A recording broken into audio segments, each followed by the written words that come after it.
Здравейте, мили! Днес ще направя едно много бързо видео за Йоана Филипова. Здравей! Благодаря много за идеята. Ти ми написа, че мога да направя и рибка. И аз реших точно това да направя. И някой наскоро си беше пожелал да правя повече лесни видеа. Тоест да не са всичките такива рисувани и реалистични, ами просто за оцветяване. И сега ще ви покажа как рисувам аз една лесна рибка. Само че фломастера не ми върви много добре. Това е един просто черен фломастер, който току-що намерих от някъде. Сега ще видим как ще функционира. Ето това е опашката на рибката.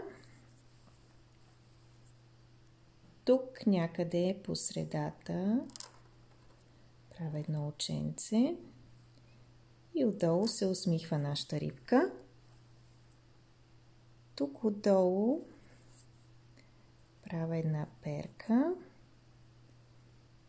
и още една. Тук сега правим една такава дъга. И тук сега е горе гривата, така ли се казва? Аз му казвам грива, но то грива е само при конете. Или гребен. И сега, мили, тук правите една средна линия.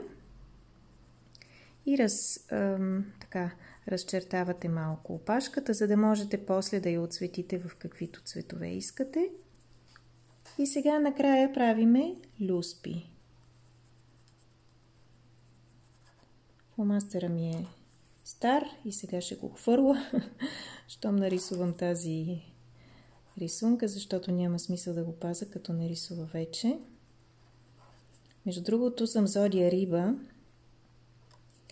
И ми е много интересно кой от вас също е зодия Риба. Казва, че зодия Риба много често е художник по професия, т.е. рисува или поне се занимава с изкуство. И ми е интересно дали тук има много риби или по принцип какви зодии сте, които рисувате с удоволствие. И това беше, милички. Лош фломастер, но се надявам рибката да ви харесва. И до скоро! Вашата Дени. Довиждане!